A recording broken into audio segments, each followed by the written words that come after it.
안녕하세요.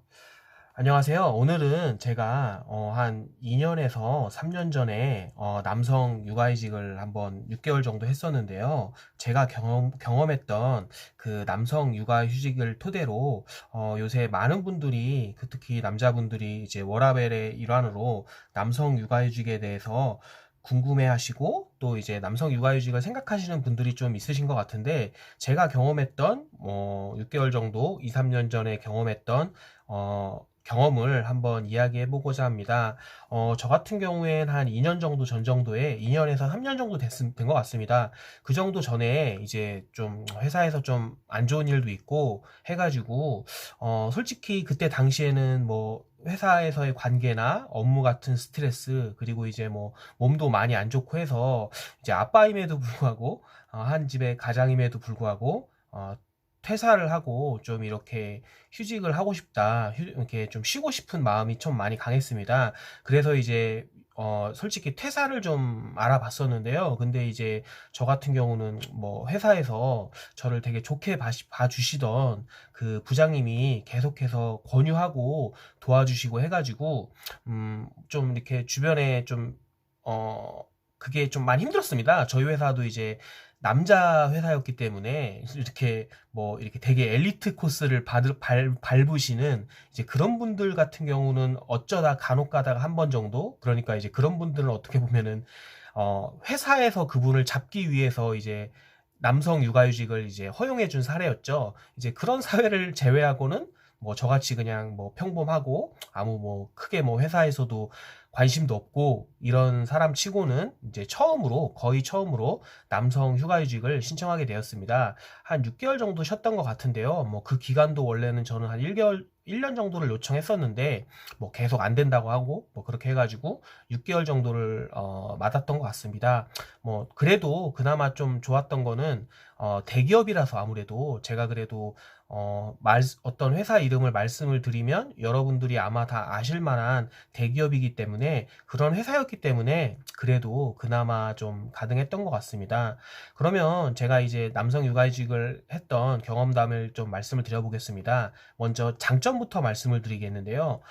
정말 장점이 정말 너무 많았는데요. 먼저 첫 번째로 이제 직장 생활로부터 탈출하기 때문에 모든 이제 스트레스랑 이런 것들로부터 탈출되니까 뭐 병이 정말 금방 나았습니다. 뭐 저 같은 경우는 그때 뭐 이렇게 뭐 회사를 그만둘 정도로 생각을 했었기 때문에 머리도 아프고 막 온몸이 안 아픈 데가 없었습니다. 뭐 약간 제 생각에는 뭐 그렇게까지 가보진 않았지만 아마 뭐 정신과나 이런 데 가서 병원에 가면은 공황장애나 우울증 같은 게 나오지 않았을까 할 정도로 회사 생활에 정말 이제 힘들었었는데요. 한 회사에 대한 이제 뭐 일주일, 2주일이 아니죠. 뭐 한 6개월 정도니까 뭐 한 2주 정도? 3주 정도 회사에서 쉬고 회사에서도 뭐 그렇게 제가 좋게 뭐 나온 게 아니기 때문에 휴식을 받은 게 아니기 때문에 연락도 안 오더라고요. 연락도 안 오고 했기 때문에 그냥 뭐 직장 생활에서 너무 이제 하고 이제 뭐 저는 이제 그럼에도 불구하고 이제 솔직히 이제 회사에서 이제 다니면서 일주일 정도 뭐 설날이나 추석 같은 거가 껴가지고 한 뭐 일주일 정도, 10일 정도 쉴 때는 좀 경험해보지 못했던 그런 해방감이 좀 많이 있었습니다. 그래서 이제 뭐 정말 뭐 스트레스도 안 받고 하니까 좀 행복했습니다. 그러니까 이제 살면서 이렇게 직장 생활을 이제 회사에서 입사를 하면서 솔직히 진짜 하루하루 이게 눈 뜨는 게 행복하다. 이런 거를 거의 이제 느껴보지를 못했던 것 같은데 참 그런 그렇게 이제 뭐 쉬는 게 정말 참 좋았던 것 같습니다. 그리고 이제 행복하다는 감정을 오랜만에 정말 살면서 뭐 대학생 때 한번 저 필리핀 어학연수를 갔을 때 느꼈던 그런 행복하다는 감정 그런 것들을 오랜만에 느껴본 것 같고요. 그 다음에 이제 두 번째로는 제가 이제 회사를 다니면서 이제 직장 생활을 하면서 누구나 다 그렇지 않습니까?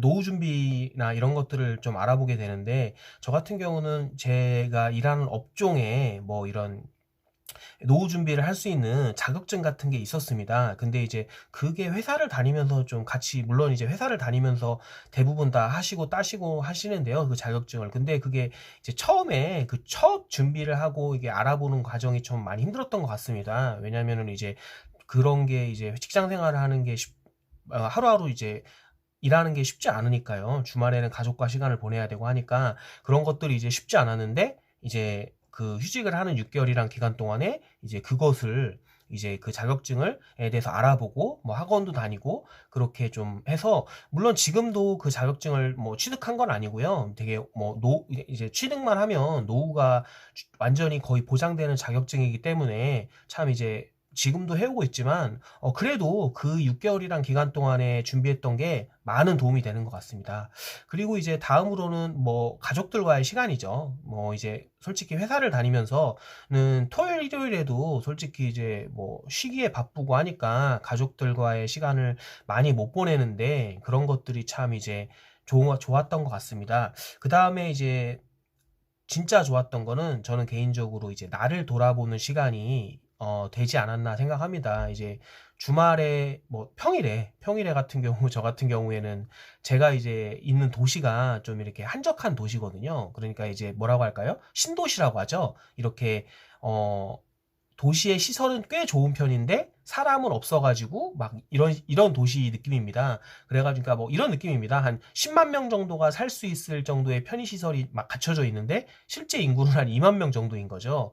그래가지고 주변에 이제 제가 살고 있는 거주지 근처에 커피숍도 많고 막 그랬는데 저는 솔직히 그거를 직장 다닐 때는 저희 동네가 참 좋다 이런 걸 많이 못 느꼈는데 이제 남성 육아휴직을 하면서 이제 그런 것들을 가서 평일에도 가가지고 이제 커피를 한잔 하고 혼자만의 그런 시간을 가지면서 나름대로 이제 내가 이제 앞으로 어떤 생활을 하고 어떤 것들을 해야 될까 이런 거에 대한 좀 많은 생각을 했던 시간이었던 것 같습니다.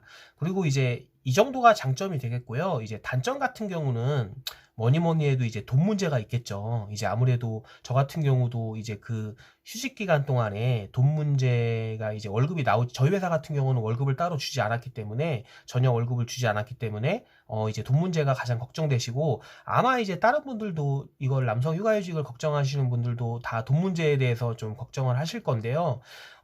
지금은 아마 제도가 조금 다 바뀌고 금액이 달라졌을 겁니다. 근데 이제 제가 이제 육아휴직을 신청할 때 기준으로 보면은 맥시멈이 거의 150만 원인가 120만 원인가였거든요. 그래서 이제 100% 원래 이제 보통 저 같은 경우는 월급이 그 이상이었기 때문에 예를 들어서 150만 원이 월급을 보전을 해주는데요. 그 한도치가 150만 원입니다. 그러니까 뭐, 예를 들어서 월급이 300만 원이면 300만 원을 주는 게 아니라 그 월급에 대해서 보정을 해주는데 150이 한도인 거죠. 그러니까 이제 월급이 150만 원을 넘어가게 되면 그 150만 원을 주게 되는 겁니다.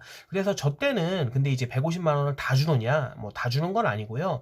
그 중에 70%의 금액만 이렇게 매달 신청을 해서 주게 되고요.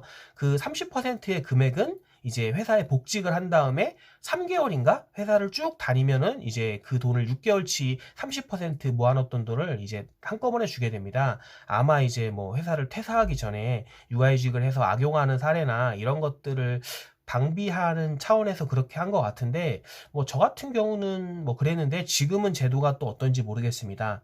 아무튼 이런 돈 문제가 있고요. 저 같은 경우는 그런 돈으로 좀 뭐 해소가 안 되기 때문에 뭐 미리 모아놓던 돈 한 1,000만 원, 1,500만 원 정도를 좀 이제 썼던 것 추가로 더 지출을 해줬던 것 같습니다. 그러니까 저금해 놨다는 돈을 쓰는 거죠.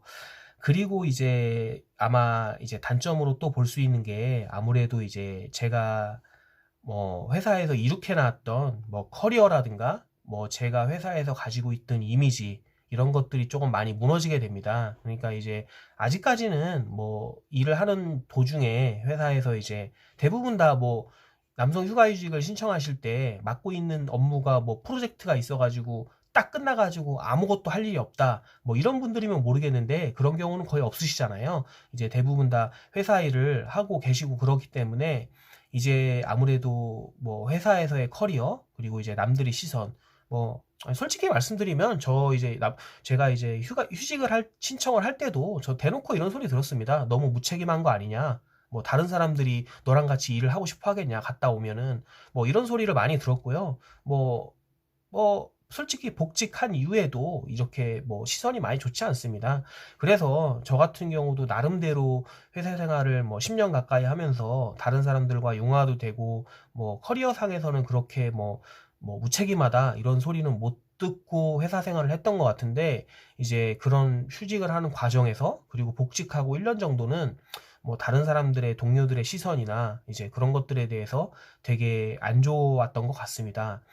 그리고 저 같은 경우는 그래도 다행히 복직을 하고 나서 고과가 그렇게 나쁘지 않았고, 승진도 다행히 이제 좋은 뭐 그냥 좀, 제가 이거는 개인적인 사정이라 저만 해당되는 부분이라 말씀드리기 좀 그런데, 저 같은 경우는 승진을 좀 제대로 했는데요. 아마 이제 휴직을 하면은 뭐 저 같은 경우는 되게 특별한 케이스고요. 휴직이나 고과 정도는 한 2, 3년 정도는, 3년 정도는 아니겠네요. 1, 2년 정도는 뭐 복직한 해와 그 다음 해 정도는 포기해야 되지 않을까, 이렇게 생각합니다. 이렇게 장점, 단점에 대해서 말씀을 드렸는데요. 그러면은 궁금해 하시는 게, 어떻게 보면 결론은 이걸 수도 있겠습니다. 그러면 네가 보기에 육아휴직을 추천을 하냐, 안 하냐? 저는 해본 사람 입장으로서요. 저는 개인적으로 만약 휴직을 한 이후에 내가 회사에 돌아와서 이렇게 돌아올 자리가 있다, 그리고 잘리지 않는다라고 하면은 전 남성 육아휴직을 한번 해보는 것을 추천드립니다. 솔직히 저도 이제 복직하고 한 1년 정도는 뭐 다른 사람의 되게 시선이나 이런 것들 때문에 참 힘들고, 좀 이렇게 뭐라고 할까요? 무시하는, 또 아니면 좀, 저 새끼, 저는 욕이 나와서 죄송한데요. 쟤는 정말 얼굴에 철판 깔았나 보다. 저렇게 돌아와가지고 저렇게 일을 하네? 안 그만두고? 이런 시선이 있는 건 사실인데요. 제가 느끼기에 솔직히 1년 지나면 다 까먹습니다. 이제 사람들은 누구나 다 남에게 그렇게 신경을 쓰면서 사는 것 같지만, 생각보다 그 남에게 신경 쓴다는 게 되게 짧습니다. 6개월, 1년 정도 지나면 다 아무도 신경 안 쓰고요. 다 그렇기 때문에 그러한 단점들이 문정이 존재하지만, 저는 그 과정에서 제가 얻었던 것들이 더 크다고 생각하기 때문에요. 저는 개인적으로 한번 시도해 볼 만하다고 생각합니다. 단, 다 남성 육아휴직이니까 직장이 있으시잖아요. 돌아와서 회사 생활을 할 수 있다는 가정하에요. 그래서 결론적으로 저는 저한테 있어서 남성 휴가휴직은 삶의 쉼표였던 것 같고요. 이 쉼표가 정말 달콤했다, 이렇게 말씀을 드리고 싶습니다. 한번 제가 이제 장점이랑 단점에 대해서 간략하게 말씀을 드렸으니까요. 남성 휴가휴직을 생각하시는 분들은 한번 이러한 사항들에 대해서 곰곰이 생각하시고 좋은 판단을 해보시기 바라겠습니다. 예, 감사합니다.